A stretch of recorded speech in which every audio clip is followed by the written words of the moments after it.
Okay, let's try and unpack this.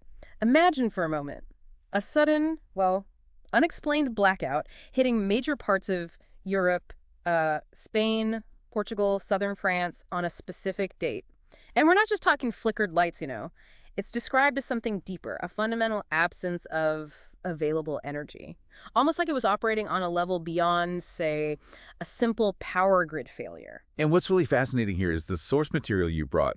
It doesn't tackle this event from, well, a conventional scientific or news perspective at all. Exactly. No, this isn't about infrastructure failures or weather patterns. This deep dive is actually based on a single, pretty extraordinary source, a transcript from a hypnotic regression session.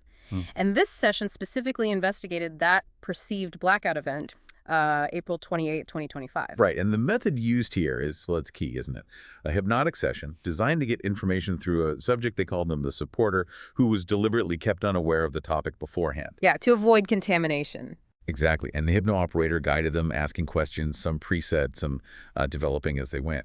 So the lens we're using here is purely what came up in that hypnotic state. Right. So our mission really in this deep dive is just to explore the perceptions, the information that came out of this specific session. We want to understand what this source suggests was behind it all, the implications, maybe what it says about unseen forces, energies. According to this account, anyway, we're strictly sticking to the material you provided. It's definitely a unique perspective, and we're here to guide you through what the transcript seems to lay out. Perfect. Okay, let's dive in. The source sets the scene, April 28th, 2025. Spain, Portugal, parts of southern France.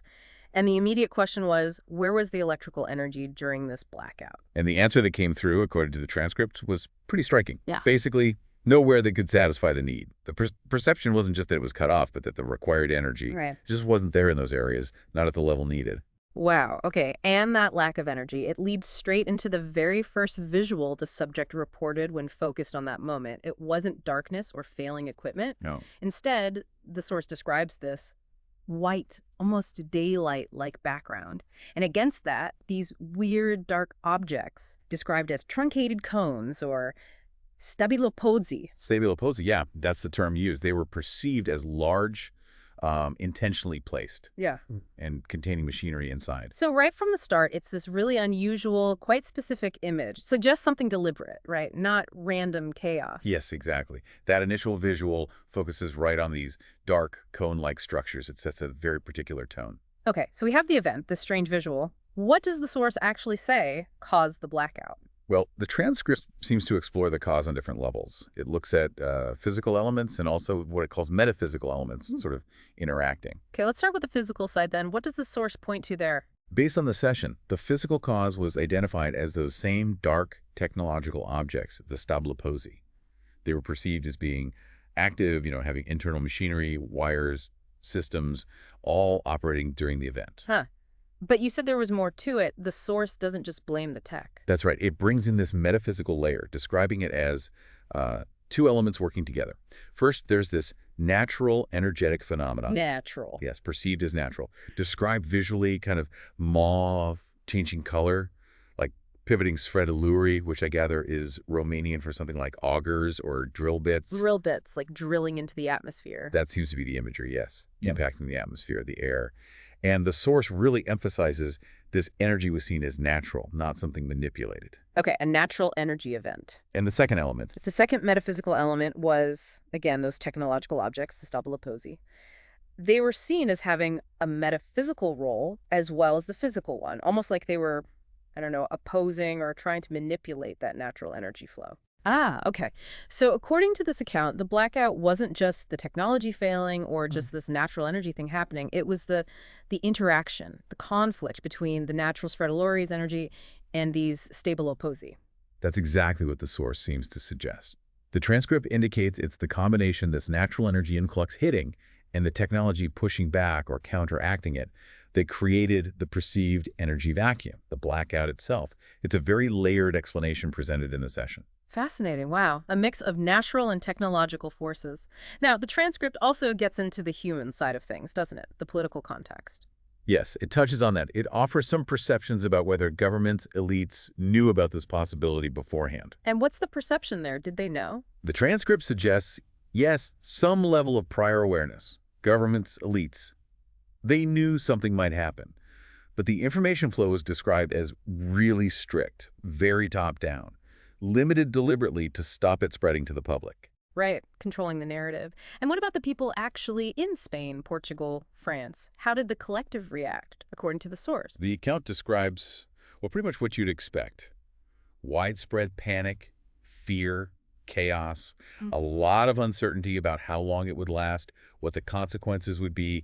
It was perceived by the population as something totally new, completely unprecedented. Yeah, that unprecedented feeling would definitely ramp up the fear. The source then seems to zoom out, connecting this specific event to maybe a bigger picture? It does. It talks about a sense of orchestration, suggesting that similar events might be, well, planned or happening elsewhere too, globally. Orchestration for what purpose? The goal perceived in the source seems pretty clear: to create and deepen chaos across different nations, continents even. And there's this feeling of urgency from their side, whoever they are. Yes, a perceived haste, like they're rushing, trying to prevent people from energetically regrouping or recovering too quickly after an event like this. And one of the really striking claims in the transcript is this idea that governments or elites, they seem to have some knowledge of these natural phenomena described as possibly planetary, maybe even universal, and that they're somehow profiting from them. Profiting from a blackout.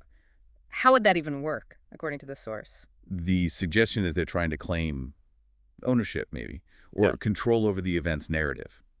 The account implies they couldn't cause it just with their tech. They needed that natural energy component, but they're perceived as using it, leveraging these natural happenings for their own agenda, creating planned chaos, ultimately for control. Exploiting a natural event. Okay, let's go back to that natural energy itself. The mauve drill bit-like thing, the sfredeluri.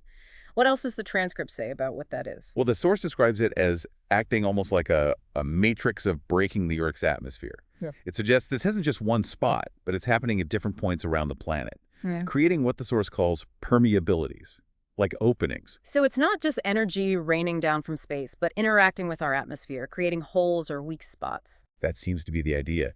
And interestingly, the account suggests it's not entirely new energy arriving, but maybe something already present that we're now sensing differently. It's described as an influx that's being felt, interacted with. And the source links this to photons and light, right? Yes. It's described as a kind of light that's already here, charged with, well, everything is the word used, but it's arriving or manifesting at a different frequency. Higher, the source says, than what we're typically used to. Higher frequency light or energy, maybe always here, but now more prominent somehow. What's the perceived impact of this higher frequency energy on people, according to the source anyway? The transcript suggests it could potentially affect a lot of people, maybe more than half the population. And the main effect perceived is that it causes everything inside a person to accelerate because they start sort of vibrating faster. Accelerating everything. What does that mean physically? What are the outcomes? The source suggests two potential paths, really. It could lead to perceived rejuvenation or the opposite, decline. It seems to depend on the person's internal state, their condition to begin with. Okay. And it also describes an effect on what the source calls interfered or subliminal parts of a person, aspects that might be less integrated, less healthy maybe. For those parts, it could accelerate complacency, possibly leading towards what the source calls an exit, or it could accelerate decline in a way that acts as a kind of wake-up call. Wow, that's quite an impact, pushing people one way or the other based on where they're starting from. The source also mentions something about eliminating heavy metals, nanotech. Yes, it perceives that this energy might potentially help the body eliminate things like heavy metals and nanotechnologies. And it notes this process might even show up as physical symptoms sometimes. Interesting. But there's a really important nuance the source adds.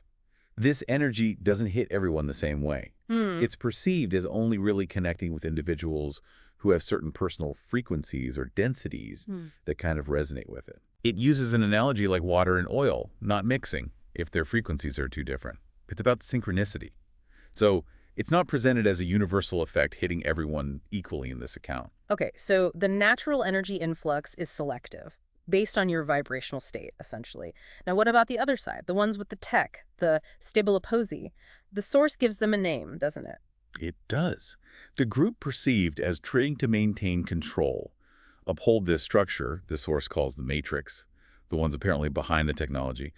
They're referred to in the session as Archons, framed as the pillars of the matrix. Pillars of the Matrix. What's their motivation, according to this source? Why are they doing this? Primarily, it seems, to maintain that matrix structure and just ensure their own survival, their continued existence. The transcript portrays them as being directly involved, right there in the thick of it, and under considerable stress, not just puppet masters, but active players. And they're contrasted with other entities. Yeah, other types are mentioned, but seen more as just executors in this scenario. The Archons are perceived as the main players here. And the source talks about their history, like where they came from. It does, yeah. It suggests they've been kind of caught or stuck here in this reality through multiple cycles. And that's why they supposedly have such advanced technology and knowledge. It's been passed down cycle after cycle. Stuck here. Yeah, and their existence is described almost as a bitter immortality. They need partners, implied to be humanity, to keep their game going. But they're also seen as being limited, kind of in a corner of the universe, without access to everything. Ancient, trapped, needing humanity. Okay. The source compares what they're doing now, this blackout, to what they supposedly did in past cycles, which sounds much worse. Explosions, wars, manufactured disasters. Yeah, huge damage, apparently. So why the difference now? Why just a blackout, according to this account? Why aren't they doing more if they could before? Well, the transcript suggests they simply can't do more right now. They're perceived limits. It's not presented as a choice or just simple duality. The conditions now, according to this account, are just too complex. Complex how? Multiple layers, densities, energies, all interacting now. It makes it really hard for them, apparently, to just, push a button and control everything on Terra, as the source puts it, not like they might have in previous cycles. The sheer complexity of this current moment in the cycle is seen as actively limiting them. So the game board has changed, basically. Their old playbook doesn't work as well. That seems to be a key idea coming through the source, yes. And the transcript offers this really provocative thought about them. That their only real path to evolve might be through own consciousness. But their nature, described as this massive ego, prevents them from becoming small enough, humble enough, to actually do it. They're seen as feeding on the very things they'd need to let go of. So they can't look inward. Or won't. Because the source suggests when they look inward, all they perceive is a void. So they keep looking outward, trying to control. Wow. That's quite a picture. Trapped by their own nature. And this all ties back to the bigger cycle turning, right? Exactly. The source revisits that idea, the current cycle being maybe 80% complete. And at this stage, the old system, the matrix, it's described as getting tattered, breaking down. And the result of that breakdown, what emerges? According to the transcript, it's the birth of new complex energy layers. These are seen as leading to new consciousness, new potential, effectively a different world starting to form. Especially at the level of beliefs and how society and geopolitics function. Maybe not huge physical changes immediately, but a shift in the underlying structure. A fundamental shift in the energetic and social reality. And what about the Archons, the matrix pillars? What's their future look like by the end of this cycle, according to the source? They're perceived as becoming much diminished. The source suggests they might not even be integral to the new structure that's emerging, unable to implant their programs or control things like they used to. Their influence is seen as fading in these new conditions. And that fading connects back to the accelerating energy influx we talked about earlier. Absolutely. That influx of higher frequency energy is presented in the source as a key part of this whole cycle shift. It's helping to break down the old and enabling this new energetic reality to emerge. Okay, right.